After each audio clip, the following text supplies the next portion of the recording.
I watched it this morning. Oh, did you? Yeah. And you stayed awake this time, right? Nope. You didn't? Sure Oh didn't. my God.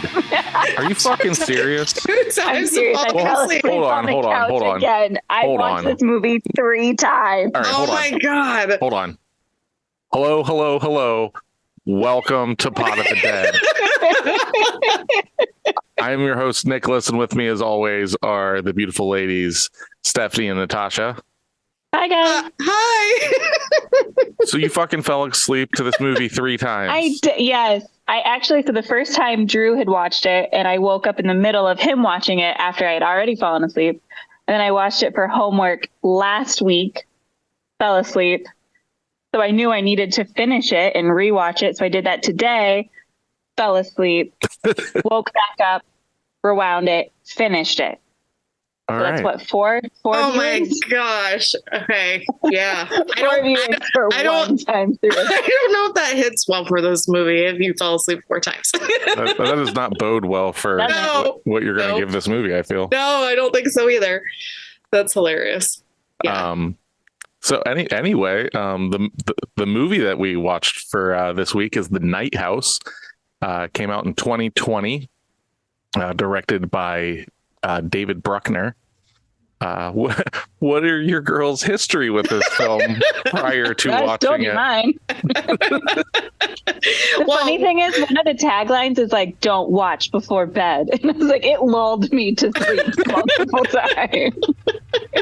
It is a very quiet movie. I guess It is. Yeah. We had actually talked about wanting to see this movie. We had saw a preview or like a brief clip of something a couple years ago for this movie. And I was like, that looks kind of cool. And the actual preview doesn't share a whole lot, but it just looks neat enough. And I was like, that's actually a horror movie I would probably be down to watch. So Nick added it to this. So I was like, I'll watch it. And it was definitely different than I expected. That's for sure. So. Yeah, I came across this movie specifically through the podcasts and stuff and that I listened to. They like kind of mentioned it, and it was getting some buzz and all this stuff. And I knew the name David Bruckner previously, but I couldn't place it until I started doing research here. And I was like, oh, I've seen actually a decent amount of his stuff. So he's responsible for the movie called The Ritual that came out in 2017. That sounds familiar. He did the new Hellraiser that they put out on Hulu. Is that the one you watched last year? Mm-hmm. Yep. Okay. Yeah. Yep. Okay. He did a segment on the original VHS anthology series back in 2012. He came back and did another one for the new one that came out this year, VHS 85, which is the only one I haven't seen yet. And then he also did an episode or 2 on the Creep Show television series that they did on Shudder. So I've seen a lot of his stuff, but like the name wasn't just like a big name to me until like this. And I was just like, that name sounds fucking familiar. So I started looking back and I was like, gotcha. Okay, I have seen this guy. It's one of those kind of directors that's not like super big visual like cues that you're like, oh, I know this. This feels similar, because if you would have told me that The Ritual, Hellraiser, and The Night House are all directed by the same guy, I wouldn't have believed you, because they're all pretty different in my opinion. I mean, the Hellraiser stuff, yes, but like at the same time, you can kind of feel the influence a little bit if you know that after watching this, don't you think? If you've seen the new Hellraiser, not really. Oh, okay. No, not like the Clive Barker one from the 80s. Okay. Yeah, I could see it. I could see the similarities there, but the new one is like pretty out there. It's different. Okay. Yeah, I didn't watch that. Oh, I haven't seen, I've only seen clips of Hellraiser. I've never watched any movie in its full. Yeah, same here. That's the one with Pinhead, right? Yeah. Yes. Oh, I guess that's all I know about it. I'm hearing. Hold on. I'm hearing. I think we just got that added to the list. I think so too. I was having some issues. I don't want to say issues, but I was having some. What do I put in? Like, there's like one pocketed spot for December that I wasn't sure, and I think we're gonna watch Hellraiser in December. Really? Yeah, why not? Okay. Considering everything else that we're gonna watch, we'll mix a legit classic in there. Maybe we'll see. Okay. Yeah, I want to, like, I know it's a love story. I knew that. And then, like, I knew that it's definitely interdimensional. And I knew a lot of that because you just told me a lot about it. But I haven't actually actively watched any significant amount of those movies. So, yeah, it's pretty dope. I'm not sure how you girls will take it or whatever because it's an 80s horror film. Right. Yeah, those bode depending on what they are. So some of them are funny. If they're funny, I think they hit a little bit better. But if they're funny. I know they're not. This doesn't seem like it would be. No, it's not. So if it's gonna hit like serious, as long as it's better than The Exorcist, I think. Easily better than The Exorcist. It's actually like the way that we'll just make this real quick because we got to talk about The Night House. But Hellraiser's like weirdly sleazy. Like it's like because it's about it's about sex, I think. Yeah, it's definitely like tied into sex and stuff like that, and an affair and all this stuff, and it just got like this like sleaziness to it, and like Vaseline over the lens just has like this like mood to it. So I'm down to watch it for the most part. The only ones I'm not looking forward to watching, if you're going to make us do this, because I'm not a fan, is like the Freddy Krueger stuff. That is just not my jam. It's not my thing. God damn it. I mean, I've seen Freddy versus Jason. That movie was just kind of ridiculous because of what it was. But like, I would much rather watch like Friday the 13th, or is that what I'm thinking of? Yeah. And Jason movies. Yeah. Those versus the Freddy movies. I don't know what it is about him that is just not my jam. Yeah. I mean, everybody's got their slasher icon that they gravitate towards. I mean, like you girls are more about Ghostface. Ghostface. Yeah. For sure. Yeah. I don't know who mine is, to be honest. I kind of bounce in between. Anyway, let's go back to The Night House. So, The Night House, it's not a slasher movie. So guys, we're not talking about that kind of stuff in this. This movie, like it's horror adjacent. Like this is like, I think that this is like just a straight up like ghost story thriller kind of movie. Like it doesn't. I hardly see a thriller in it. It's more, I saw it more like a love story, like a drama. Yeah. But the thriller aspect of the mystery and all that stuff without giving anything away. And I'm trying to think. I think all the violence is implied except for one scene. Right. Kind of. Mm-hmm. It's a horror. I would say is horror mystery a genre? Like I don't know if that is because that's what it feels like. It feels like it like what Tasha was saying. She's fallen asleep in this movie like 4 times.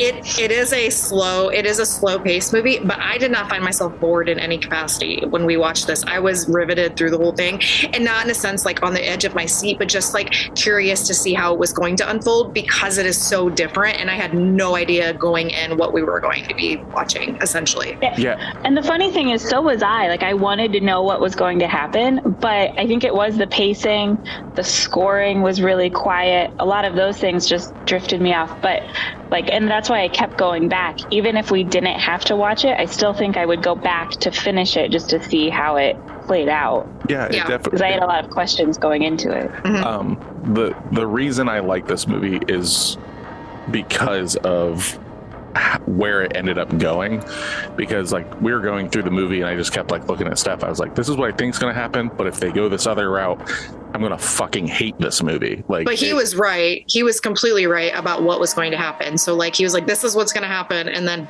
that is what happened. And I am, for the first time in like forever, was like, I have no fucking clue. And I'm like, maybe this, and he was like, no, I think this, and I'm like, that's true. That's smart. So like it hit well. It wasn't like I know that this is going to happen. I was like, they're setting it up to be this. And if they do like what I think they're doing, that's fucking cool. Cause that's that's on my side of the court. Like that's where I'm about. But like, I was like, but if it's just going to be your random slasher, like kind of thing, I'm just going to be like, this movie sucks. Yeah. I mean, if they didn't play it like they did, I think it would have not hit like it, the ending wouldn't have hit like it did. And so it wouldn't have ended well, but obviously we already know this. Like I liked the movie. I also liked, it was an hour and 46 minutes. It was rated R. So like it wasn't one of those movies that kind of had to pull back. I feel like it did what it wanted to do, and it wasn't lacking in that. It is a slower paced movie, though. That is for sure. But it's definitely one of those ones you have to pay attention to every little thing because, but I think it does a really good job, though, at kind of pausing at the places that you should pay attention because you have to notice them. Like, figures or little bits or little pieces here, and I liked that a lot about this movie. I don't think that it overdid it either when it came to like foreshadowing stuff. Like there's like certain things that like they like lean on a little bit, but it wasn't like we're gonna show you something. I don't think they foreshadowed really that much at all. They did, and when we get past the spoiler warning, I'll kind of point some stuff out, but like they would show something, but then like the next scene they wouldn't then just use it. Like it would be like halfway through the movie, maybe, and you'd be like, "Oh fuck, I forgot about that thing," and that's a proper use. Yeah, it's not leading you right into the next scene. Correct. Yeah, okay. But you were talking about the scoring, Tasha, how it was scored and everything. I don't know who exactly scored it, but there is a very specific song that is used in this movie repeatedly. Over and over again. Yeah. And I really like it. So I ended up looking it up. It's by a couple, Richard and Linda Thompson. It came out in like the late 70s, and the song's called The Cavalry Cross. When I initially started it, it does not sound the same because it's like after 30 seconds or so into the song, it kicks into where you hear it in the movie multiple times. And like, I was like, I don't know. And then it hit it and I was like, oh yeah, this is that fucking song. Cool. So Ben Lovett scored the movie. Okay. Ben Lovett. Right on. I don't remember much of the score, to be honest. Like it just kind of, it was your run of the mill. Like the sound design in it was good. Like when it wanted to be quiet, it was quiet. When it wanted to be tense, it was tense. I think this movie, it just hits quiet most of the time. Right. Like it's one of those movies. Slow. Yeah. It's like very quiet. And then I noticed, because I put this in my notes throughout it, when it's going to be loud, it is intentionally loud and almost in a like trying to give you that jump scare almost feel. And not the score itself isn't doing that. It's the sounds that it's bringing out. So it's not like that, like slasher sound you would hear or something like that. It's like very much like wind chimes being abrasive or a banging of a door or things like that. So like, or a gunshot, you're going to get those. That's going to break up the quietness of the movie because I feel like we've watched quite a few movies that have like this theme behind it where it's very quiet. Like The Witch was like that, and then that Hush was like that. Strangers is like that. Yeah, we watched a lot of those. It basically like forces you to lean in almost. Like, you know, like some stuff's going on and it kind of like gets its hooks into you, and then it like settles down and you're like, all right, wait, what's going on? And it like lulls you into this comfort to then kind of be like, and here's something happening now. I'm like, here's something. And you're just like, oh shit, okay, right on. Let's keep going down this rabbit hole or whatever. So, and I would much rather prefer a movie do it that way, where it's like natural sounds or like environmental sounds versus like a song or like whatever, like a melody to get you into that, because then like I feel like it's more immersive than like waiting for the song to kick in and then you're like, oh, I know something's gonna come, you know. I absolutely hate that when like the music starts to swell before something, and then and they do it the same way every time. They didn't do it this movie, but it'll like swell and then it's a false. And then it's a swell, then it's false. And then on the third time, swell, there's a guy behind the door. And it's just like, by that, you're already bored with it. Yeah. That doesn't do it for me. You got to be better with your spooks than that, man. Okay, so where are we at on this with our budget? Did we look that up? Yeah, I'm blown away by this, and I had to dig and dig and dig. What do you girls think the budget for this movie was?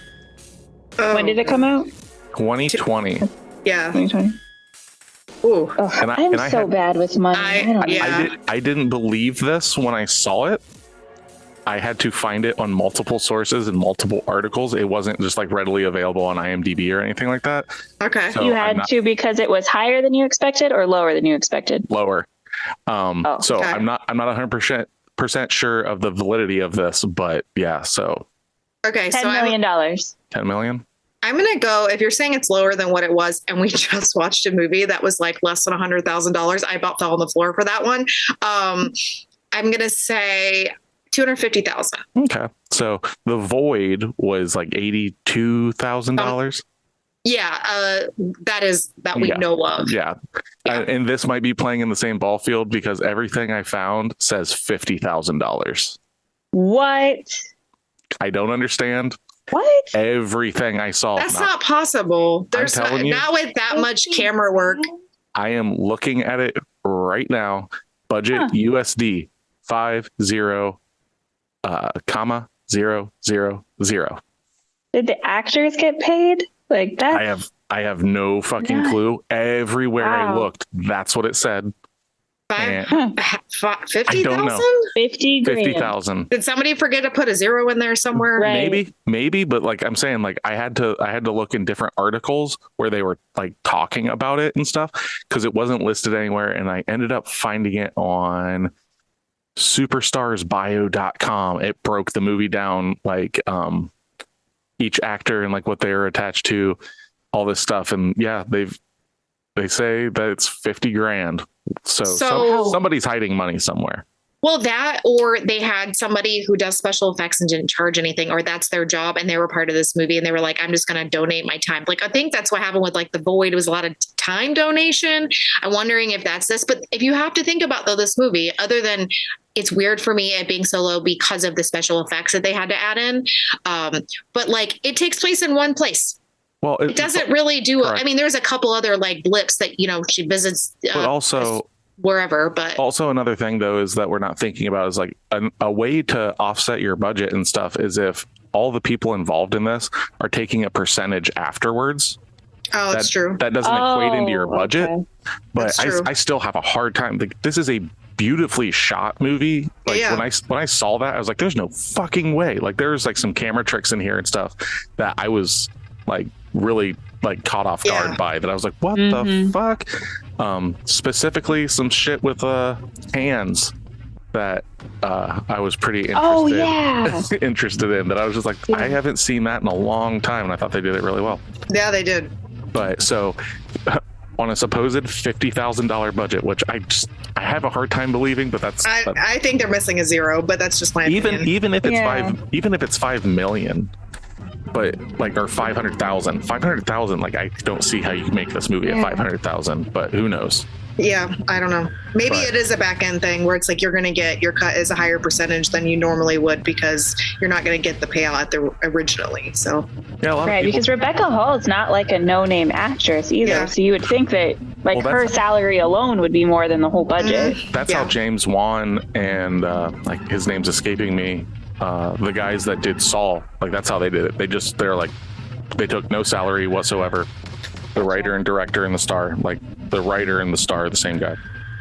And they were just like, no, we'll just take a percentage. And then fucking Saul blew the fuck up and they made like James Wan and him made buku dollars. So it's kind of like betting on yourself. Did this get released into theaters then? Yeah, so it does have. I've got domestic, international, and worldwide payouts that they ended up getting. Their box office. We'll just go worldwide. What do you think that this movie made worldwide on its $50,000 budget? 8 million. Yeah, worldwide 8. 22 million. 22 million. All right, so domestic alone was 7 million. Oh, cool. Okay. Worldwide, it made $15,437,703. Okay. Steph wins by The Price is Right rule. Yeah, exactly. $1. $1. I shouldn't have went over. Okay, she's saying $1. I'm saying $2. Yeah. $2. Yeah. I'm gonna cock block you out of this. Son of a bitch. But yeah, like even if it's $500,000, still made money. $5 million worldwide, it tripled its money. But they're saying 50, and I gotta take it for. Guess we'll go with it. Yep, I gotta take it for what it's saying. I suppose. But before we really get into it and everything, this is a movie club. So make sure that you stick around to the end of the episode to hear what we are going to watch this coming week for our next week's episode. We usually talk about it the last 5 minutes or so of the episode. So if you have not seen The Night House, and you don't want it spoiled in a little bit, we're going to throw up a spoiler warning, and we're going to get into the meat and potatoes of the film. But before we do all of that, Tasha, do you want to give us a little overview about what this movie is about? Having buried her husband recently, emotionally scarred, grief-stricken high school teacher Beth returns to her spacious, eerily vacant lake house he built for her, he being the husband, in the heart of a gloomy forest. But as pained Beth tries to pick up the pieces, before long, mysterious shadows and blood-curdling reflections on the windows start to taunt her, and suddenly she finds herself opening boxes, rummaging through the deceased's belongings. Little by little, Beth's intense late-night nightmares become increasingly vivid, taking a toll on her already fragile sanity. Now, pressing questions demand clear answers. Will Beth ever unearth the secret of the night house? Bum, bum, bum. Actually, that tells you a lot more about this movie than I ever even would have known. Like, it does kind of share a lot. But it doesn't. But nice at the same time, knowing what we know, like, that doesn't give much away. At the same time, it's like, no. But it does fill in the whole nightmare thing. Like, when you're watching the movie, if you don't know that that's what's happening, you kind of question that in the beginning, and then you finally realize it. So it takes a moment. So before we start spoiling stuff, that maybe this will be a selling point for some people and everything, because there's a big reason why I like this movie. I'm not giving it like a 10 out of 10 or anything like that, but I liked it. This movie's got Silent Hill vibes all over it too. The nighttime scenes are very reminiscent of Silent Hill 2. And if you're into those vibes and what Tasha just read is interesting to you, definitely give this movie a shot if you haven't seen it already. Yep. But without further ado, unless you girls have anything else to say, we're going to throw out that spoiler warning. Sure. Let's do it. Throw it up so then we can say stuff. Yes. All right. You have been thoroughly warned. This is your last chance to stop listening to the episode. If you'd like to stick around and listen to us talk about it, we are going to go through the film, kind of laid back, have an open discussion about it. It is a spoiler zone. If you have seen it, stick around, listen. If you haven't and you don't care about spoilers, you're more than welcome to stay. I'm not going to kick you out. It's your phone. It's your computer. But if you do have interest in watching this, just skip to the last 5 minutes and catch up with us at the end, and we will tell you what we're watching next week. So without further ado, we have The Night House from 2020. So if you want to be a part of our club, you can find us at facebook.com/Pod of the Dead or else, on Instagram at pod_of_the_dead, or on TikTok at Pod of the Dead. If you want to email us any questions, any complaints, or movie recommendations, you can email us at podofthedead666@gmail.com. Okay, so which one are we doing first? I am going to say I want to hear that sweet 1 out of 10. Tasha. All right. Here we go. Let's hope they wrote things properly, and there's at least some grammar in this one. Find out. There's grammar. It's not the greatest. Oh, okay. It's all just crayon drawings. So 1 out of 10. My second worst cinematic experience after The Last Airbender. And what I find hilarious about this is then the reviewer put in the link for his review for The Last Airbender. You've got to be kidding me. This movie is proof that you absolutely cannot trust the ratings on here. This film is ridiculous.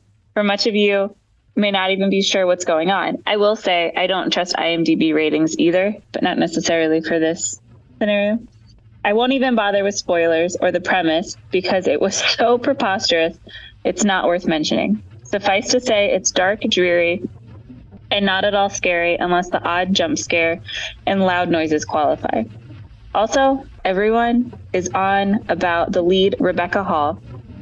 I don't like this part. I found her annoying and not particularly attractive. Yes. And he is yes. Which was a huge problem for me since most of the film involves staring at her face. And watching her reactions to couldn't jack it to bumps this film. and noises. Yeah, exactly. Right. Yeah. She wasn't attractive enough for me, so I'm done. Yeah. As I state in the title, this movie is noteworthy, and that is one of the worst cinematic experiences I've ever had. I really contemplated walking out and was just about to when it mercifully ended. I was pissed to be honest, that I had wasted my time and money on it. Wasted is spelled incorrectly. I only recommend. Maybe they were wasting away. No. I don't know if that's their cry for help. I only recommend this movie if you are out and about and need a couple of hours of sleep in a dark place. Yeah, Brutal. Tasha. I know, like that part that resonates with me. Brutal, and some of these positive reviews are absurd. But the fact that he took a blow at Rebecca, like, she's a grieving widow whose husband just died. Like, I mean, do you watch horror movies that are like your standard horror movies, or even like this, like a mystery type thriller, or any of those things, and go, man, I really need some masturbatory fantasies to watch. Oh man, give me that hot lady. And it seems like he watched it in a theater, so he's like, I'm gonna fucking jerk it right here in the back of this AMC. Oh god damn it, she's not hot. Yeah, it's like, go watch a Megan Fox movie. Go watch something with Angelina Jolie, and you'll be fine. Yeah, exactly. Like, I just what? Like, she's not ugly, so it's like, and even if she was, it doesn't matter. Like, yeah, she's there's an no actress. point in the movie, right? Yeah, we were just talking about like people who are not conventionally attractive, but you like them as actors regardless because of their talents. I mean, right? Shocking. Exactly. It's crazy how that works, and it only ever usually has to attribute to women because that's how that works. Yeah, your husband died. Time to get sexy. Come on. Yeah. Jesus Christ. Right. Show me your pants. Oh, yeah. Show me your panties. I think we were talking about like how this movie doesn't have nudity in it. And normally like we usually hit some nudity parts in the movies, and there's a shower scene in this movie and they don't show anything. And I was like, wow, like that doesn't normally happen. And I liked that they didn't do that in this movie because I think that takes away from like how deep and emotional this movie is supposed to be in the sense of like what she's going through. So I threw an absolute hissy fit because I was like, why am I not getting titties in this movie? Yeah. This is unacceptable. I mean, technically there's a statue in this movie that has titties. So if that works, it has nails going through it. So does that work for you? That was totally up my alley. It was all sorts of all fucked sorts up of crevices. noise. Yeah, that's your titillation. Mm-hmm. Yeah. But no, like that is the thing that I think is really interesting with this movie, though. I actually meant to bring this up prior to the spoiler warning, that if you were emotionally compromised, I don't think you should watch this movie. No. To be completely honest, because this movie plays in grief and loss very like it is, and abduction kind of. Yeah, like oh yeah, it's yeah. We'll just throw up a trigger warning right now that there is suicide. Yes. Yeah, it is the catalyst of this movie. Yeah, and it's straight up in your face. But that kind of shit, though, like the way that they played with it and the wordplay,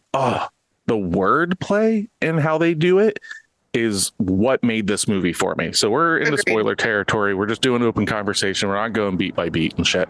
So the fact that the thing... Let's do it. Can we do a 10 out of 10 first? Oh shit! Yeah, 10 out of 10. Sorry. Yeah, you're fine. I was just waiting for you to be done. I'm just amped. Okay, so this is the 10 out of 10. I love this film. Full stop. This is not a gore horror or a flashy jump scare movie or horror. Excuse me, not movie. I love horror movies of all kinds. It's my most watched genre, and the psychological suspense horror is my all-time favorite type of film. Okay, so maybe that's what it describes this movie, right? Okay. This executes to an amazing degree. You start with the themes of grief and loss and people being stupid about said loss. Then things go to the afterlife, what happens when we die. Then hop to who turned on the stereo and what or was that a dream or real, or are the dreams really real? That's what he's asking. Excellently done. Done shadow and reflection play. Shocking reveals. Me and my husband were self-soothing and grabbing our blankets the entire time. That's sweet. That's very sweet. I like the ending a lot. Could be a metaphor for depression. Could be a demonic figure that attaches itself to Beth in her childhood or teen years. Up to you on what you believe. We kind of talked about that last night. Yeah. Mirror realms, alternate dimensions, and dreams becoming reality or being predictive of the future give you the feeling of what's real and what's going on without leaving you so confused you can't keep up. The serial killer reveal was well built up to, and while not totally a surprise, you grieve the knowledge with Beth. Very immersive and beautiful. Open your mind, clear your expectations, and this movie will not disappoint. I feel like that covers a lot of it pretty well. Yeah, when they talk about like the serial killer reveal, it's like in most movies that would be like the big deal about it. But it's like that's just a step towards. It's the tragedy of the movie. Yeah. Really. Yeah. So what were you going to say, Nick, about wordplay? Oh, so like, you know, the use of the word nothing. Yeah. Throughout the entire movie is really cool because let's see here. I got some notes here that I've got written up. There's all this talk about like what's after life. So Beth at the age of 17 gets in a car accident, is dead for like four minutes and stuff like that. And she talks about how, you know, she lied to people because people would be like, so what was it like? So she'd give them the same bullshit, you know, like there's a light at the end of the tunnel and I saw that and everything. But then she's like, the only person she ever told the truth to was her husband, Owen. And she's like, there was nothing. It was just tunnel. There was nothing. So then as the movie goes on and stuff, you find out that there's this, I almost call it like a demon or something. Yeah. There's some spiritual evil that's basically been following her since then because it is nothing. It is the embodiment of nothing. And he says something to the extent of that where was it? He's like, you left the night we met. I'm what you found when your heart stopped. I've been with you ever since. Like, and it's just like, I like basically like, just like you saw me, I saw you, but she's saying that it's nothing. And it's like, he's always like referring to this nothingness as himself or itself. And I just really like that wordplay throughout, like anytime that kind of stuff came up. It could also play really well with the mental health thing in this, where it's like hopelessness and stuff. Yeah. Like a darkness that's just, you know, you're living in this hellscape of your own reality. And I think that goes really well into like the idea of this is nothing. She saw nothing. But then when we see nothing, the villain, it's that like the negative space is him, which was the coolest part of this entire movie. And it's not revealed until the end. So like, let that be known. So it's not like we're getting this in the beginning. We're building to this. Yeah. I mean, like you get hints at it. Like she's seeing what looks like the silhouette of a man, but then like she shuts the door and it's just because how shadows are lying. And that was really cool. And then like, as the movie goes on, it gets to the point where it's like the architecture of the house, like the, I don't know what you call that. Like the moldings. Yeah, the crown moldings and stuff, how it is at a certain angle against a doorway makes it look like a male face or a human face and stuff like that. And it just keeps building and like it's just fucking weird. And it gets to the fucking point where it's like it just slaps you in the face because the form that is static here because of the molding and everything, the fucking form turns and like looks in a direction. And like that shit was fucking cool. It was. So before that, when it was just the crown molding and like the door, do you think that was camera work or do you think that was like CGI? I don't know. Like, that would be really cool if it was like the actual camera aligned. They said a lot of it was practical. Like, so I mean, they could have CG'd it and everything, but like considering how this film like takes, you can tell that it like has its heart on its sleeve and then, like its cinematography and stuff. Like it sets up these like really well blocked shots and everything. I have a feeling that they were like, okay, we're gonna cut that, because there's a lot of like art that's done that way where it's just like force perspective through all these things to get this shape, and that's what they do in this movie. And I feel that like that was kind of like a cornerstone of like, all right, I've got this idea for a movie and this is going to be the main trick that we do in it. And I think that's what they did. Yeah. I like it. Yeah, I do too. And well, the only time I think that it wouldn't have worked is when they were doing the shadow on the glass door. Like that was the first major reveal of it. And it was like she was coming to go either up or down to see his like office that's in her basement in this really beautiful house. Like this house, I was like, I will live in this house. This house is gorgeous. There's like windows everywhere. It is just so nice. And her husband built it for her. And I love how like this movie isn't like, well, you have to guess like what happened to him. No, they can tell you. Like she straight up is like, this is what happened. He went into the freaking, she doesn't know, like he wasn't having a mental health break. There was nothing, like he wasn't depressed. He was actually the opposite. Like he was the light to her dark. And he goes in the middle of their pond that their house is attached to essentially, or like a lake. And he goes and takes a gun. She didn't even know they possessed. And he just offs himself like in the middle of the pond or lake or whatever it is. And so like, and I thought that was interesting because like most movies will just kind of allude to like, oh, well, he died. And, you know, because then they showed in this, like she was like reliving their past and their wedding and like all these things and going through like their pictures and she's grieving. So like you're getting to experience all that you would expect somebody to do when they're grieving is like they don't want to be around people, but people want to be there to support them. And then they just want to live in their own and wallow in their own misery. And I have to say this movie won in the way of it has the best friend in a movie that you could have. Like her best friend in this movie was amazing. And their neighbor was also amazing in this movie. Like they weren't annoying. They were really well thought out, put together characters that really added to the story, in my opinion. I really like how they portrayed her emotions too. Like you can tell when she's like at the start that she's like angry. There's like that anger, grief, sadness. And like, at least I picked up on, like, I think we may have already known, I don't know if we remember if it was before we knew he committed suicide or after, but how she almost seemed like resentful towards Owen for dying. At least that's how I perceived it.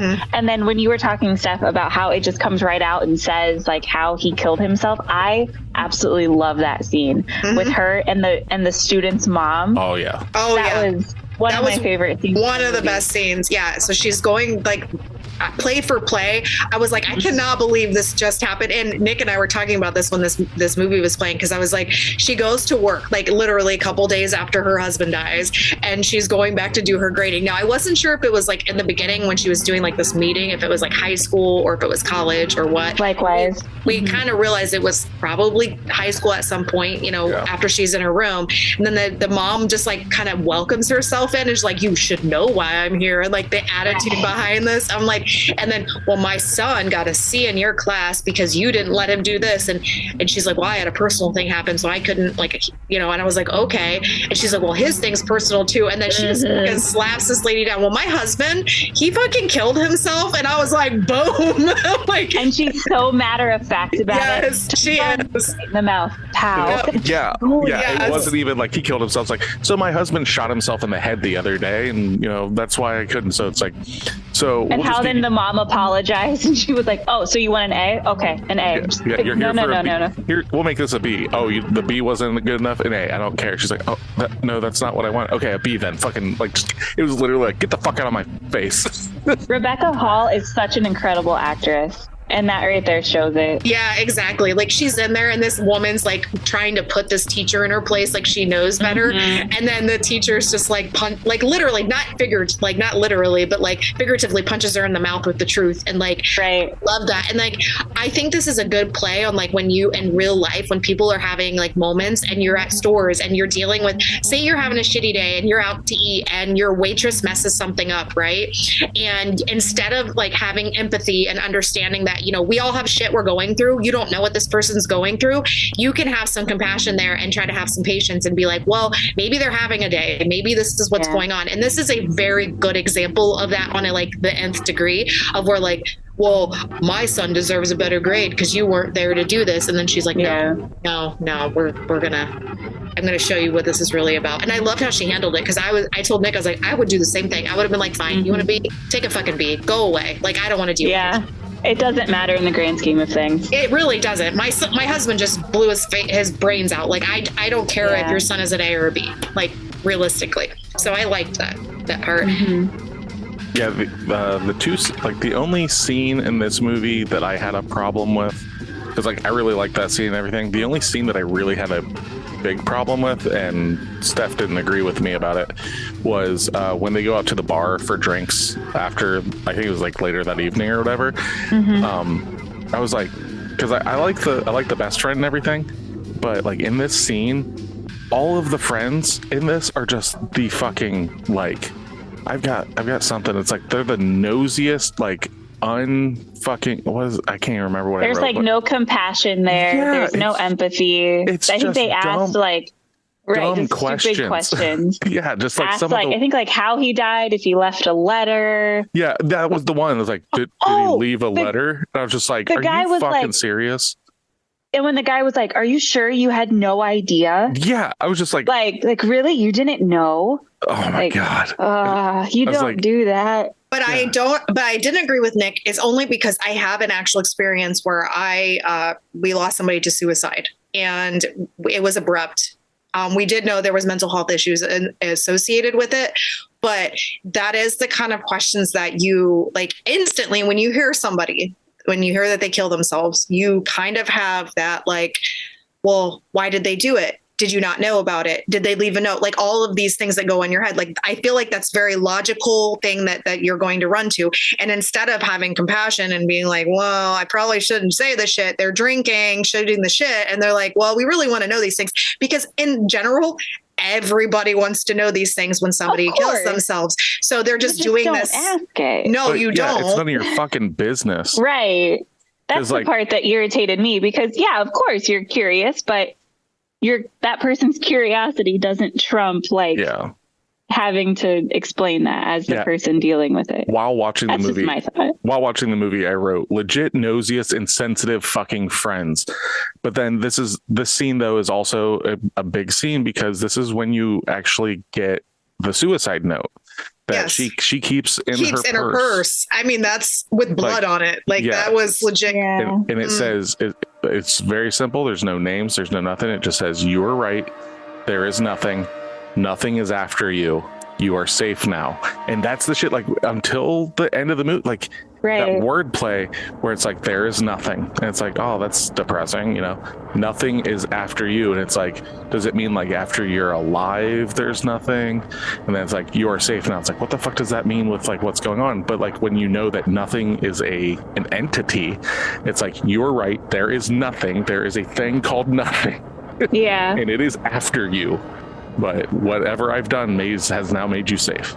But then it makes you also, it makes you wonder though, with the end of his thing where he's like, you're safe now. Well, is he safe from you? Or are you safe from him? Like at some point you're like, was he like trying to hide who he really is? And then they kind of allude to that a little bit and throughout the movie. So you have to question your sanity in a sense. It's like, is this really what's happening?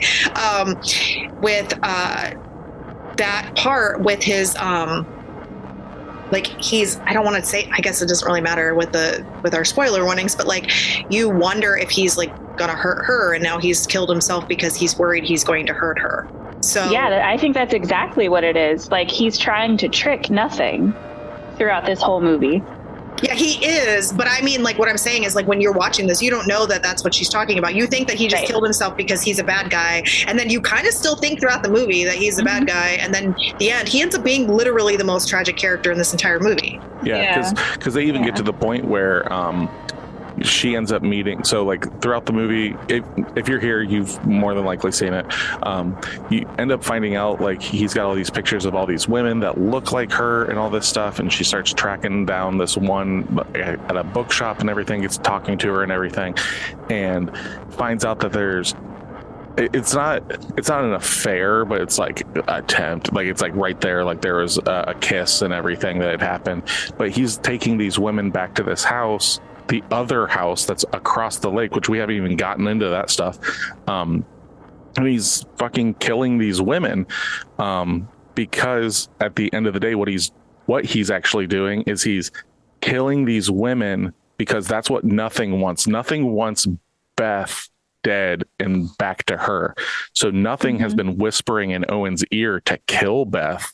So instead, Owen is killing these other women that look like Beth to trick Nothing into making it think that he's doing it. So he's just kind of like pushing off the inevitable kind of thing. And it just gets to a point where he can't do it anymore, or Nothing finally took him like instead to just get closer to Beth, or I don't know. But yeah, like there's the scene where she's like at the kitchen table talking to the other girl, and the other girl's like, well, maybe he killed himself because he couldn't live with like the affair, the cheating on you and stuff. And like they do a really good job of like, like, well, maybe that is what it is, but later on you find out it's not. Well, and when she talks to the neighbor, like she goes for a walk, finds this house like at some point, and the neighbor sees her walking to go find this house, and he's trying to like kind of push her off the path in the sense of like not let her see what she thinks she knows exists. And he's like, she ends up eventually finding this house. It's like not even built exactly like their house. It's like just it's a reverse floor plan. Yes, but it's not just a reverse floor plan. It's not fully built. It's just like the bare bones of it. Yeah. And the neighbor guy knows about this, and he's just trying to not get her like more messed up in the head because she's like acting kind of crazy. And that's why you're wondering through this entire movie. And I love this about this movie is like, is she really crazy? Is she really seeing the things that she's seeing? Because like we get thrown into these nightmares with her, and she's seeing things that aren't real, but they are in her dreams. Like, and then there's just so much of this movie. It's very layered in that sense. And the neighbor, eventually she kind of confronts him, and he comes out and he's like, well, he said he had these urges. And then the whole time you're like, oh my God, is he just like a murderer, like a serial killer? And we didn't know this. Like, that's crazy. If they went just that route, I would have fucking hated this movie. That's the line. Like if it was just that cut and dry, that it was just like, oh no, he had this secret life that he was a serial killer, I was like, this movie sucks. But the fact that they like took it to the end, like, yeah, he's a serial killer for this reason, and like I was like, oh, okay, cool, I'm down with that. That's an acceptable serial killer. Yeah. Well, no, because I've seen the other stuff. He has morals. Yeah, exactly. I've seen a lot of stuff, and like there's things in this movie that remind me of other things, but the I don't say the reveal or whatever, I thought was like really well done, especially in the fact that they're like playing in this like grief and like just dealing with like her like internal struggle of this stuff, but then like tied in with the mystery, and then it takes it to the nth degree, and it's just like, no, there is something hunting you down from the other side. But and then also like the nightmare realm, which is what I refer to as like the Silent Hill kind of stuff, is very surreal. It's very creepy. Like it's so dark. It plays with a lot of like flashlight and stuff like that. There's like a light fog everywhere, like beyond like what she can see, and that's where she's like there. When in the nightmare realm is when she first sees the other house, which is across the lake, and she just sees the lights in the forest. And when she's talking to the neighbor and stuff, he's like, no, this is county ground. Like no one's allowed to build out here and everything. So she ends up, digging back there and ends up finding this house that's basically a graveyard. You end up finding out like underneath the floorboards. That was, yeah, it's just full of dead bodies wrapped in plastic. Yeah. It was. Yeah, like her foot falling through the floor, and then all of a sudden she looks down, and like, you have no idea. Like, I was wondering if this was going to happen and how they were going to show us, like, how, like, were we just going to find a hand? Were we going to find something?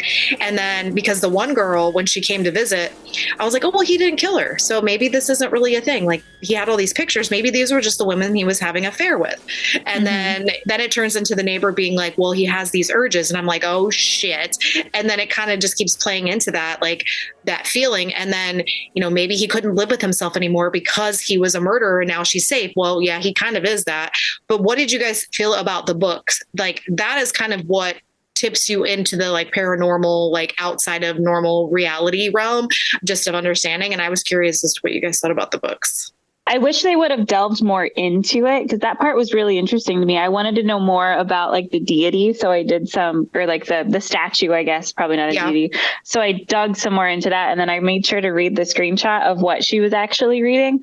But that component was really cool. And I think that's where you can obviously, like, the movie tries to go down that avenue a little bit. And I think that's kind of a plot hole almost, where you don't get more than just that snippet, that little tiny paragraph in the book of, like, he's trying to do this reverse thing to trick nothing. So that was something that I had to go back through and do, like, research on, because when I watched it, I was really underwhelmed by what little you got from it. See, like, I think between, like, the paragraph that you get about the Louvre doll is what it's referred to as. Well, it's not referred, you just see it written, which is like this statue idol kind of thing. And it's basically a woman's form with her arms pulled back, touching her, like, she's on her knees, touching her ankles and, like, arched back. And then there are just massive, like, nails through it. And it's super intimidating looking. It's just very, like, you see it and it's just like, that can't mean good stuff. That's not good. Yeah. But, like, that paired up with when you are looking at his blueprints and stuff of the house, and you start seeing there's, like, these kind of, like, occult symbols and stuff, and then there's, like, labyrinthine kind of geometry and stuff that he's writing about and all this stuff. And it that paired together with, like, there's also, like, a note that he's got written down in his blueprints that it says something to the extent of, like, don't listen to it, trick it, or something like that. And you kind of get, like, I didn't see a plot hole in it. Like, that was the stuff that really got me, like, into it.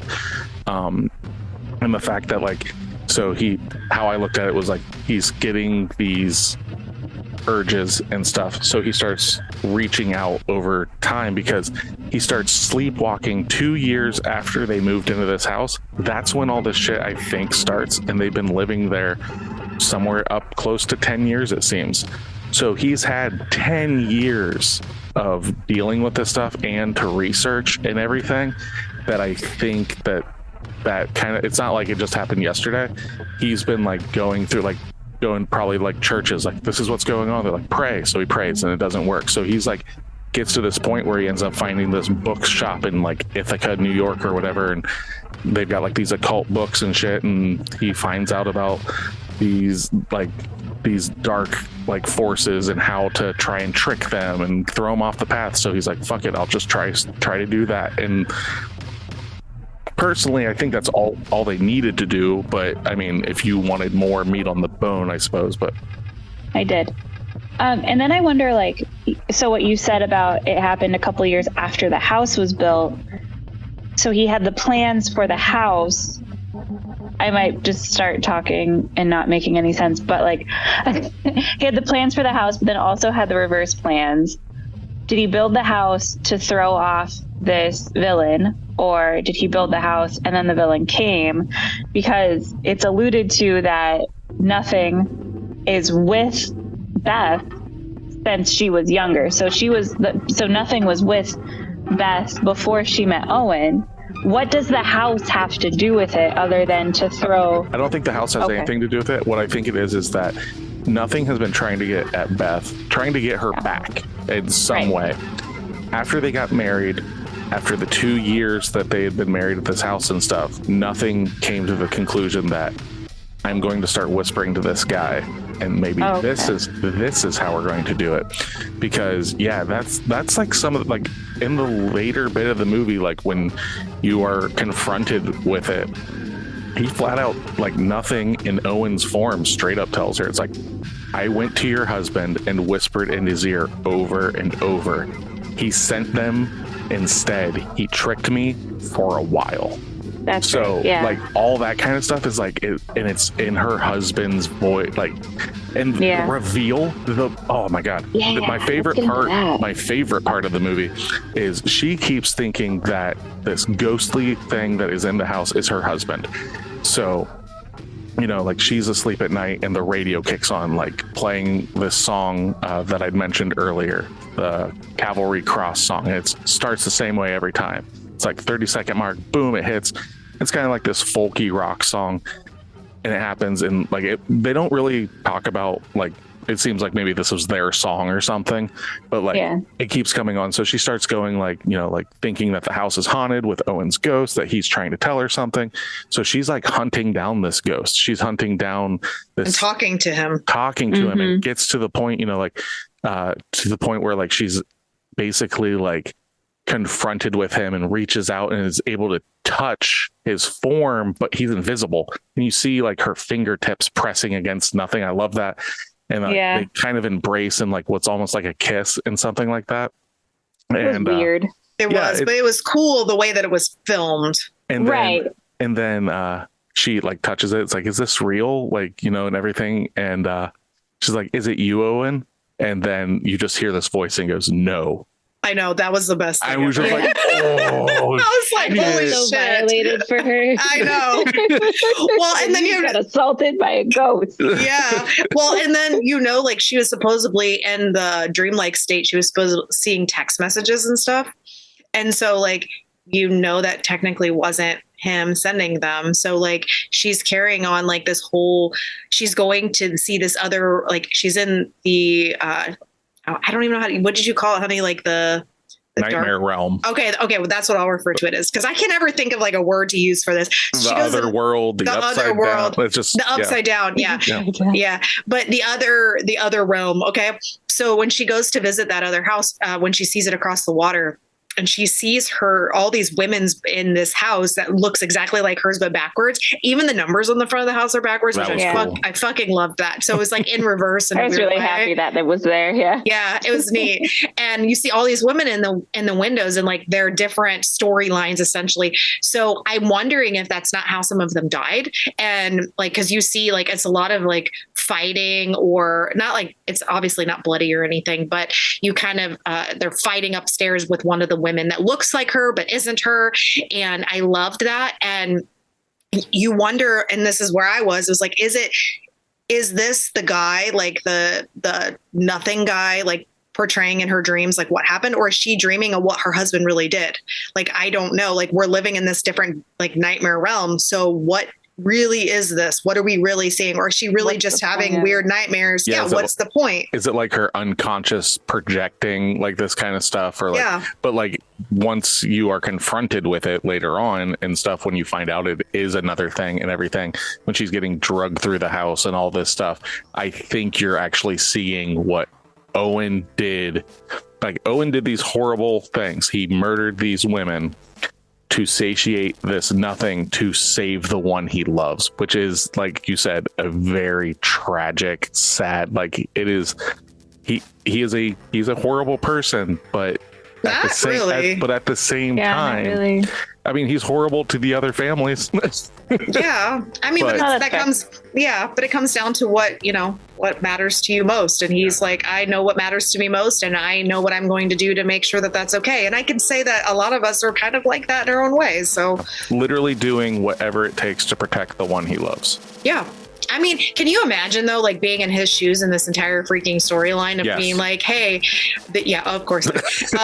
Where the guy's coming to him and is like literally forcing his hand, and essentially because he's whispering this in his ear. So, he has influence, and he's like, okay, well, I obviously have these urges. I got to do this. So instead of killing my wife, I got to go kidnap a woman that looks like her.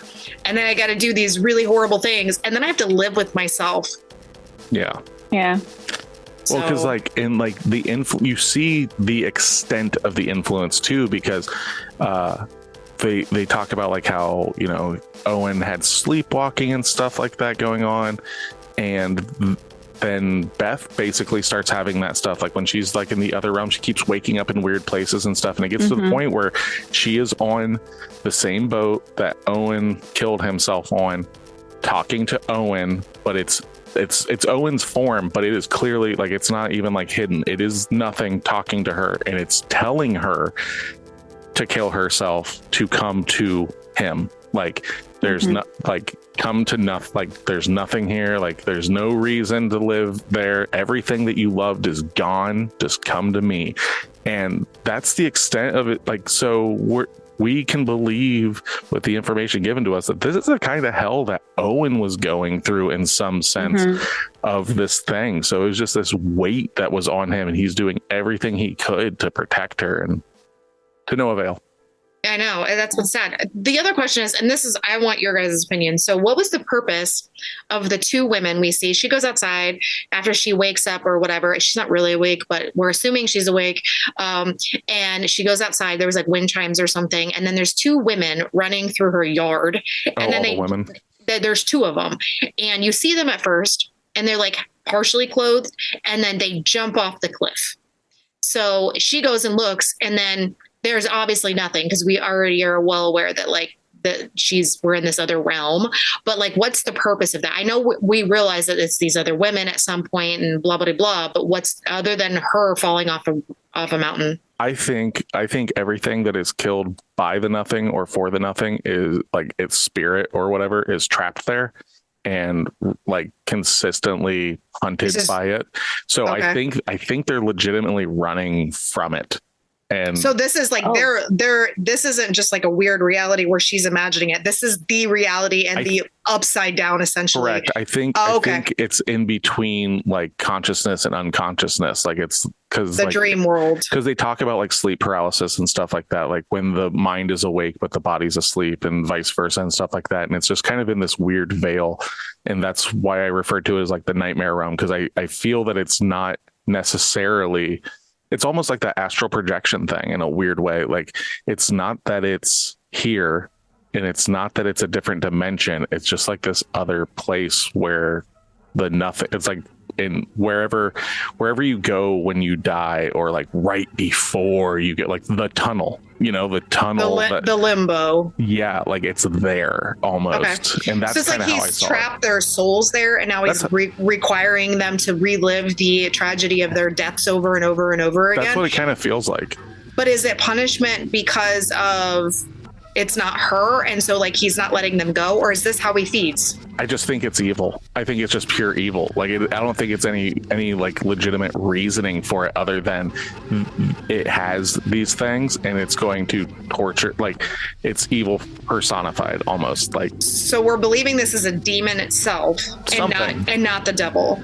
No, I don't think it's the devil. Like I saw it as death, not necessarily a demon. Yeah, like this is death in a different form. That would be interesting. Like as nothing is death. Okay. But then, if it's nothing's death though, then how are we reiterating the same souls and all of that at itself? Well, that's assuming that's what's going on. Yeah. And I see it as this world doesn't exist unless Beth is there. Like, this isn't something that's happening in another realm. This realm is within her. Right. So, and I don't necessarily know, like, this is just a very loose explanation, but, like, nothing is there. It's these bits that we see with the red moon. And, like, it's more or less like you're just crossing over the veil and then coming back. So it's there for her to see, but it doesn't exist outside of her experiencing it. Okay, so it's not a separate entity, it's in her head. Right. Essentially. That's how I see. Yeah. Okay. I see nothing as a separate entity, but I see what nothing is doing to her as happening within her. Okay. So not necessarily that she's going somewhere. So like she went to the other house, but in reality, the other house is incomplete. But when she's in that dream state, when she goes, it's a full house, but that's only happening within her like subconscious or something like that. It's happening internally. So you're saying like the nothing is basically infiltrating her dreams in a way? Yeah. And sometimes I don't even think it's dreams. Like when she's flipping through the book, I really liked that scene. When she's flipping through his architecture book and you start to see the mazes, and then she flips back and it's just the basic house. So like, are those mazes even there? Because after she went back, then it's just the house and the reverse house, and those mazes aren't there. Okay. I didn't notice that. I didn't notice that either. Yeah. So this is a movie you would definitely have to watch again just to kind of understand it. Well, Tasha will fall asleep 4 times, but maybe not this time. But, I mean, and something else, like when I think it was after she had seen the new house or the reverse house, when she opened the door and saw herself sleeping on the couch. Yes, yeah. I love that. And then that was her.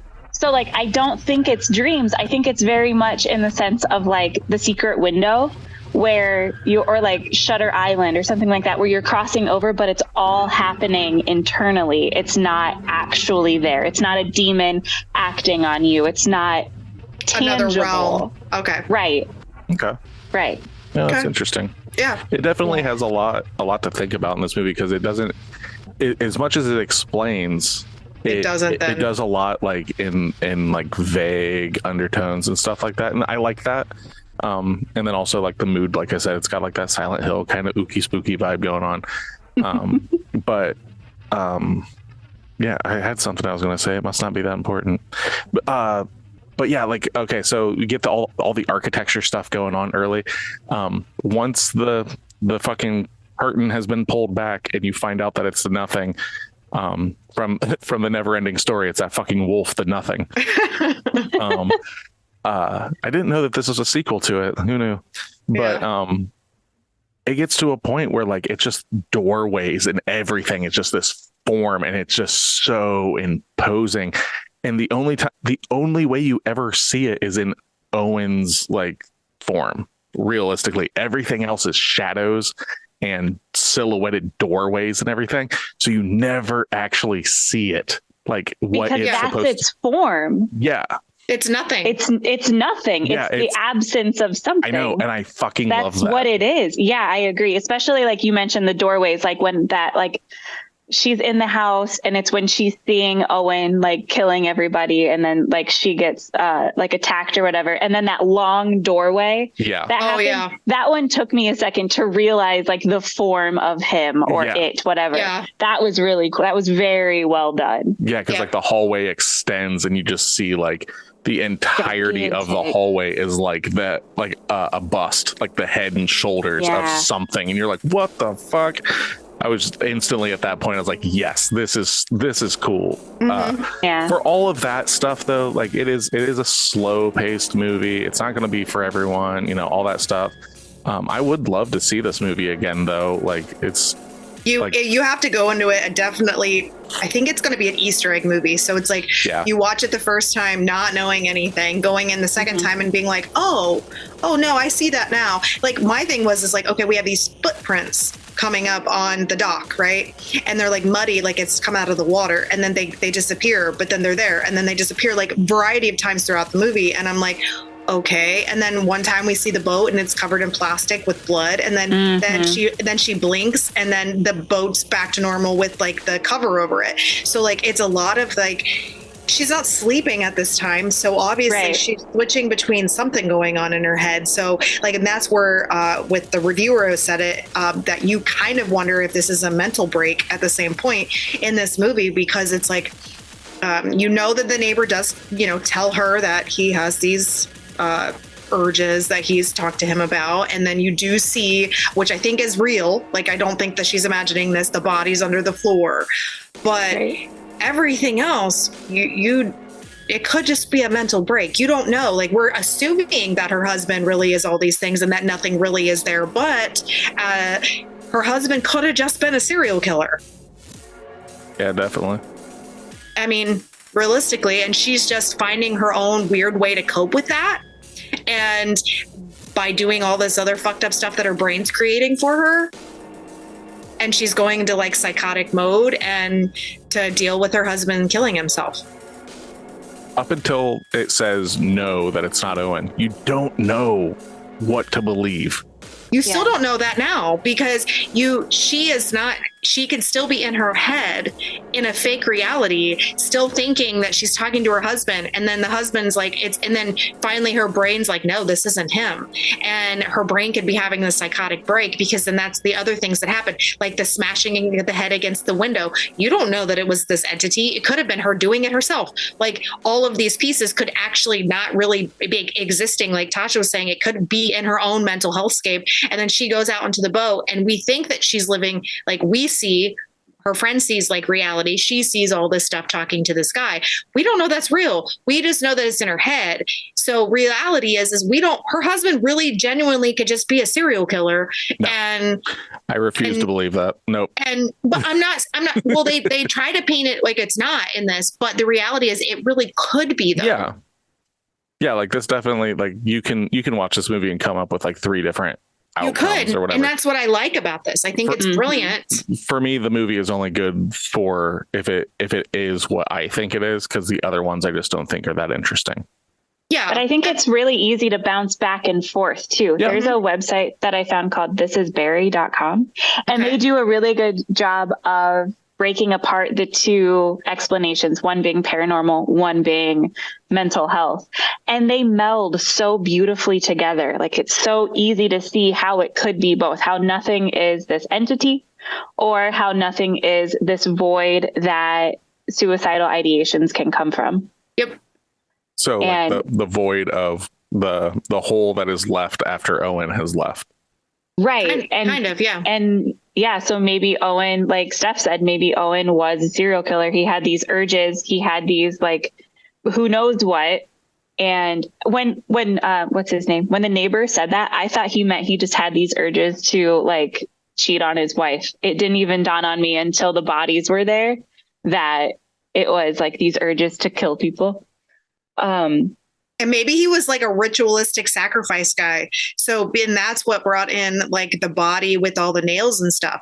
And then that's the reality of it instead, where he ritualistically wants to kill them, but doesn't kill them in his own home. So he creates another home to look like his home. So then he can ritualistically kill them in that house to fulfill his need to want to kind of hurt his wife, but really kill these other people. You don't know. I mean, Justice for Owen. Owen. You will not. He's a tragic character. He is. I agree. But I mean, I agree with your perspective of it, but I do think that there is a very easy turn where, it is a mental health thing.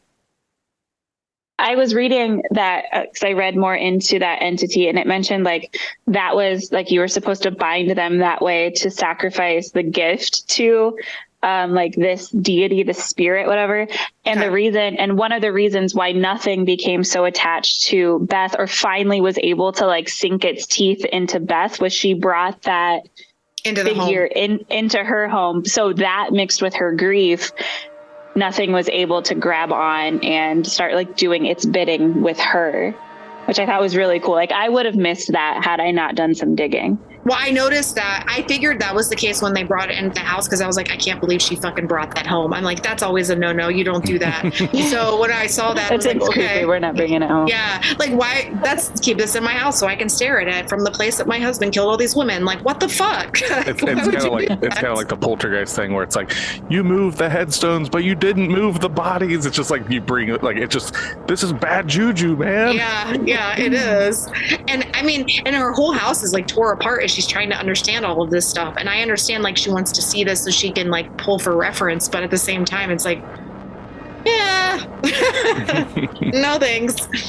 But yeah, that's what I liked about this movie overall. I thought it was definitely different. It was beautifully shot. It had great acting. It is slower, but it definitely doesn't have your normal like over the top music or over the top acting, and it's not gory at all, really. I mean, I think we got like a couple moments of blood, but like other than like some blood on a boat and I think they handled the suicide well. Yeah, there's a couple strangle scenes that are really, really short. Like you see it for like a half a second where he's like putting a pillow over it because she's like walking past rooms or being drugged past them, and you're just seeing like all of these flashback kind of scenarios where Owen's killing these people. Like, so you see that, but it's not gratuitous. And then like she gets her head smashed against a mirror, and there's a little blood on her forehead, and that's about it. Like that's all the violence you really see in it. And I could have done without that scene. Like it just seemed like I understand the point of it, but it kind of, I just thought it was kind of silly how she was getting attacked by nothing. See, that's why I don't think it's death, because in my head, like the embodiment of death and stuff is such a neutral thing. It's not like vengeful or hungry for something. That's why I think it is legitimately something that has like an appetite, because or badness, or like something evil. It had her in its grasp. She got away when she was 17, and now he's like, it's that whole like the one that got away. It's like, you're gonna fucking be mine. Exactly. So, and I think that can be Death's role too. You cheated Death, and now Death wants you're going Final Destination. Yeah. Well, whenever I think of Death, though, I always go back to that. What was the show we watched on Netflix? Sandman. Yeah, that's the Death that I see in my head. That's such a sad death. It is, and then she plays a neutral character. She does, and it's just like she's very compassionate and very loving, and it's kind of it's like basically like the Grim Reaper. I mean, that's what the Grim Reaper is too, right? So, that's when I think of Death. That's what I think of.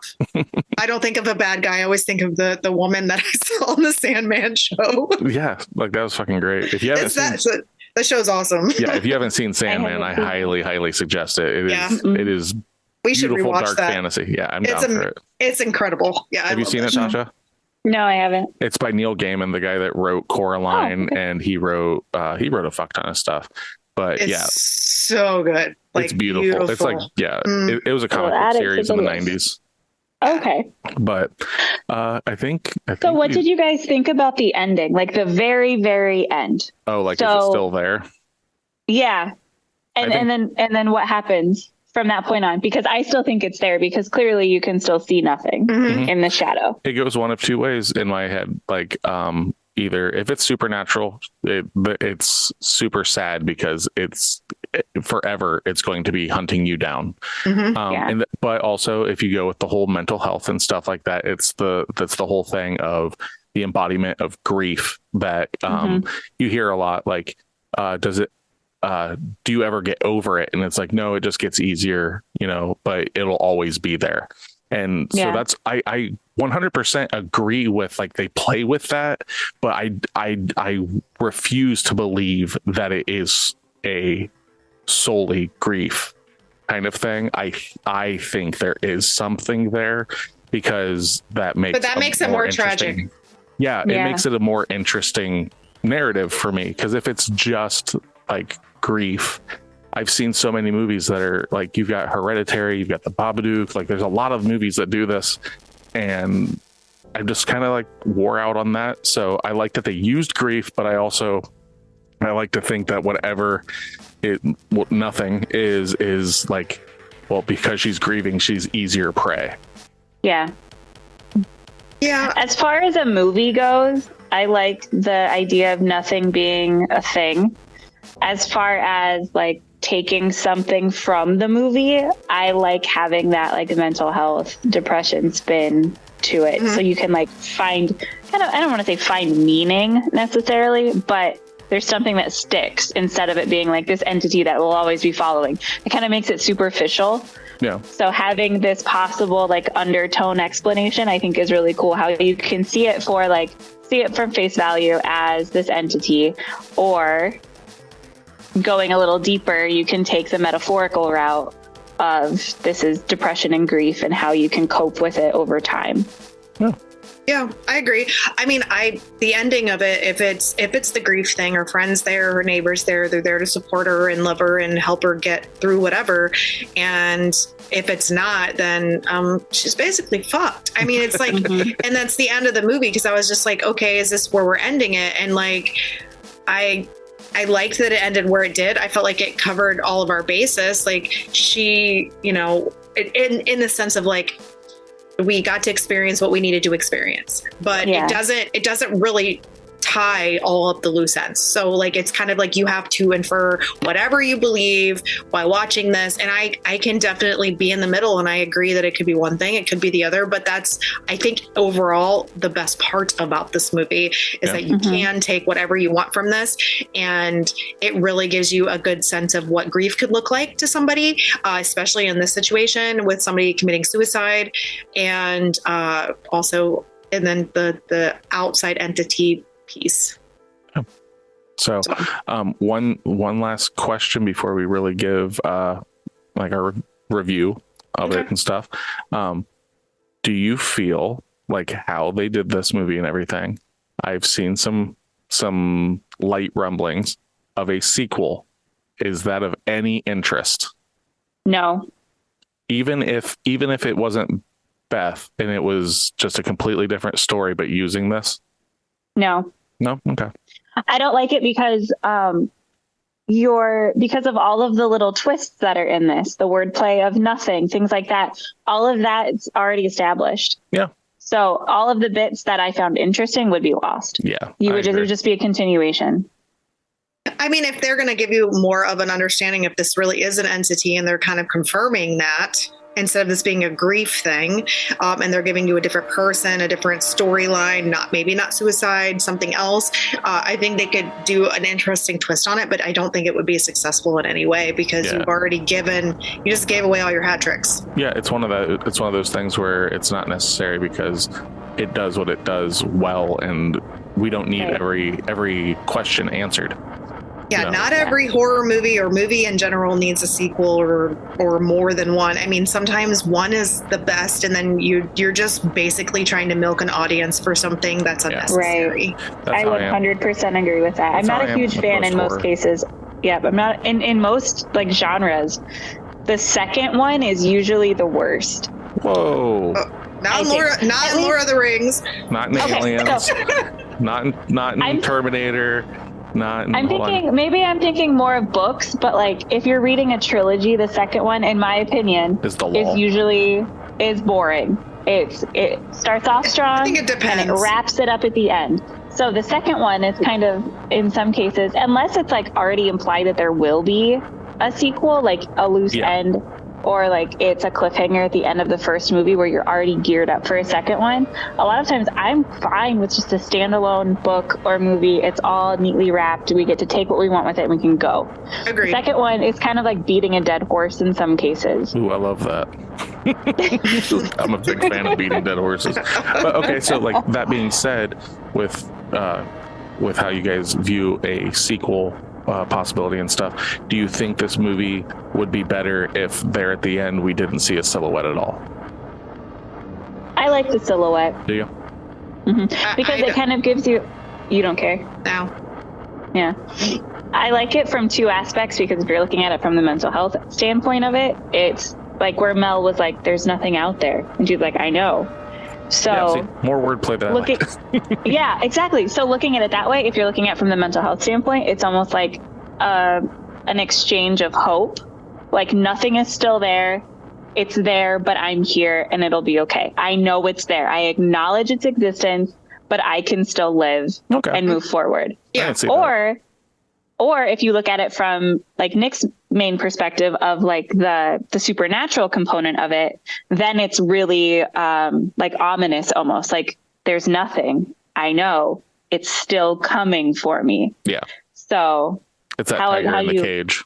Mm-hmm. Right. So how you interpret it, I think, is kind of cool. It could either be hopeful or like a bad omen, or like foreboding, like there's something else coming. And and like I'm a big fan, like shocker, I like my films ending as a downer. So like that kind of works into it and stuff like that. But I think each movie has to end in a way that is successful for the movie. I don't like, and I'm like this with books too. I hate neatly clean stuff. If it makes sense for a storyline, whether that's negative or positive, fucking end it there. Like, leave it like that. Yeah. Stop wrapping stuff up with a happily ever after or something that's going to pacify your viewers or your readers, all because they're going to be sad at the end. Or if you need it to be happy ending, then and it fits with the narrative, then do it. But yeah, this movie works really well because it doesn't do that. But then we've had other movies that kind of end in like a neutral sense, or in a like Scream ends well, like, but then obviously that's a series that I think you can build on, and apparently it works successfully. So like, I think it just depends. I like Scream too. I thought that movie was great. So the first one's better. I don't know if I agree with that. Oh, really? Okay. This podcast is over. Okay. Yeah. Well, only because I rewatched it recently and I was like, I remember liking the second one better, and I watched the second one again. The second one is way scarier than the first one. Yeah, I get that. Okay. And because it is more violent and stuff. It is. And it's a lot more intense because you already know this stuff exists. So like, now you're living in a world where this exists. It's not just being introduced. So I love the first movie a lot because I think it really builds into this storyline. But the second one definitely has more of that like creepy, ominous factor more than the first one does for whatever reason. I can't explain it. I don't know why. But then the third one, I haven't rewatched it in years since I was probably a teenager. But from what I remember, it was shitty. So I am going to rewatch it sometime, but we'll see. We'll find out. But yeah, sequels sometimes work better. Well, like Avatar, it's equal, honey. So. How do I mute her? How do I mute her while she's talking? Okay, if we're gonna talk about Avatar for a hot second, the second one visually is so amazing. The storyline is essentially the same. It is. I agree. It's Ferngully. It's just Ferngully. Each of them. That's where like the second one isn't the greatest because you're just reiterating stuff you've already talked about in a different way. True. I mean, I think the best thing when we're talking about movies and books and all of this here is that when you're living in a world like this, like Pandora and this, or like even Star Wars and stuff, you're in a actual submersive world. It's not just one book, just one movie. It's people putting those together in a way that makes you want to keep consuming them, and not kind of being that nasty lull in the middle, or like, really, did this really come out? I'm not watching the next movie, or I'm not reading the next book because this was just highly disappointing. But like George R.R. Martin and his fucking Game of Thrones, there's going to be supposedly like 7 books or whatever it is, but eventually he'll get there. He'll never finish that series. He's not putting that last book out. Well, no, there was just something on the news, that he had released a statement about it. I haven't read it yet because I'm just like, I'm not listening to this. It's been fucking forever. But yeah, it's kind of the same concept. So. All right. Let's give our ratings. Yeah, let's get our ratings and let these people go. Here. Let these people go home. Yeah. So I'll just go ahead. I'll just make mine short and sweet and everything. I like this movie. I'm actually, now that I know who David Buckner is and what he's done, I do like his movies, because if you like this, or it's entertaining enough or whatever, I definitely suggest checking out The Ritual. The Ritual is his best movie, I think. I think I want to see that. But that aside, visually, the movie's good. Pacing, it's a little slow. But like the second half of the movie like really picks up, but the first half's kind of slow. It's only an hour and 45 minutes. It definitely sets a mood. I think it's a good movie to watch with another person or whatever, so you can talk afterwards like we just did and everything. All that being said, I'm giving this movie a 7.25. Okay. That's where I'm sitting at, because I was just kind of like, is it here? It's like, it's still a good one. I'm gonna watch it again. I'm definitely, I told Noelle to check it out and everything. So we actually ended up having to rent this because they just took it off of like Hulu, where it was at for the longest time. So we ended up having to rent it. But I think that if I can get it on sale, I think I might add this one to the collection. I think it'd be a good one. I think it's recommendable. Like, I think people would really probably, if they like this kind of stuff, they would like, it would work for them if they like slower movies with a build. Yep. All right. Okay, Tasha. Okay. I wanted to really like this movie. Talking about it, I want to go. First off, I need to watch it in one sitting. Yes, that's you the do. biggest thing. Yes. And I think I'm going to start factoring in whether or not I can stay awake for the movie into my review, because I just watched Harriet, which is a movie about Harriet Tubman. It's over 2 hours long. I watched it at night, and I was able to stay up for the whole thing. Okay. Save for 5 or so minutes. Oh my God, you still fell asleep. But I fell asleep, but I woke back up and I finished it. So, like, I know now I am fully capable of staying awake for a movie in the evening. The pacing was really hard for me, clearly. But like going back and like learning more about it, I like it more than when I watched it. And I'm taking this off of me watching it. And I always give my review or give my score to Drew right afterwards. And that's what I'm sticking with. And I'm giving it a 4.5. Ooh. Very low. That was low. Yeah. That's lower than I thought you were going to give it. Yeah. Yeah, like mainly because like some of the scenes I feel like were kind of throwaway scenes, like the girls jumping off the cliff. Like I said, talking about it more, I would give it a higher score. But just going in and watching it, this is what I'm giving it. Okay. That part, the kind of fight scene with nothing was just, it didn't resonate with me. I love Rebecca Hall, so I'm glad that she was in it. Otherwise, I think I would have given it an even lower score. So I'm going with a 4.5. Damn. Okay, yeah, that's lower than I thought. Okay, yeah. But I do think factoring in if you can stay awake or not is a good measure, because you watched The Void and you stayed awake through all of that, didn't you?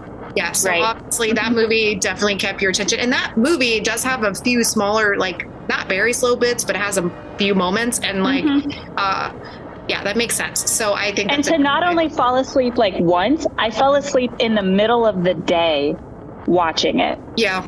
Like, I watched it this morning and still fell asleep. So, yeah, that's becoming a factor now. I think that's fair, because, like, if... there's only one movie we watched, and I've mentioned this 900 times, of that it was the most boring fucking thing we've ever watched. The Exorcist? But yeah. How did you guess? I mean, I don't know. It was just a hunch. I don't know. I know. So my rating on this last night, when we finished watching it, I usually write down my star rating, and then after we talk about things, I kind of evaluate, like, I guess I heard somebody recently talking about, like, are you a steward when it comes to your rating? Or are you just immediate, like, do you give your rating immediately? And I like to take both things into consideration. But I think I'm gonna stick with my original rating, only because I liked it so much, but I didn't love it. So I'm gonna go with a 7. I feel like that's fair for how I view movies, and I didn't fall asleep during this, so that was good. And I actually wasn't like putting my head down or writing in my notes like I'm about to fall asleep or that this is boring. I was riveted watching it, but it wasn't scary, like, at all. Like, this movie was a horror movie, but it wasn't a scary horror movie. So yeah, that would be my my rating. So what does that give us, Tasha? A fail, I'm guessing. I don't think so. I do. A 63. That's a D, I think. Is it? Okay. Well, we're going past fail on the 50.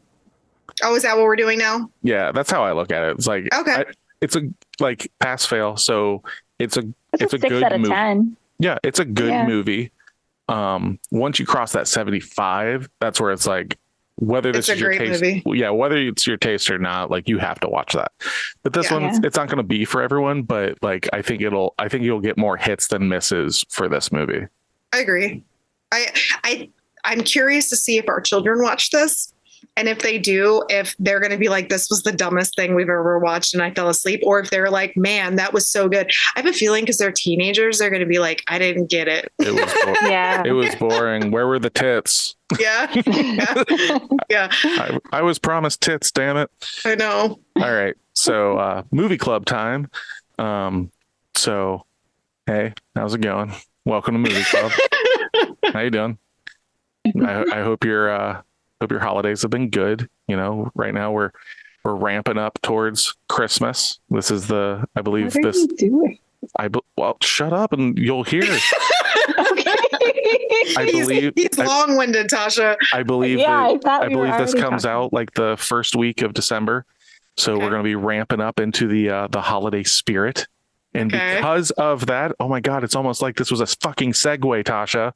Because of that, long. Yes. Next week we will be watching Gremlins. Yay! So we'll be watching Joe Dante's Gremlins from the 80s at some point, whatever fucking year it is. I haven't researched it. I'm so nervous to watch that again. I have not seen that again since I was a child, and it may be great and it may be horrible. We will find out, I guess. I watched I think it's gonna be good. I watched it for its 30th anniversary in theaters. Like they re-released it in theaters. I got to watch it then.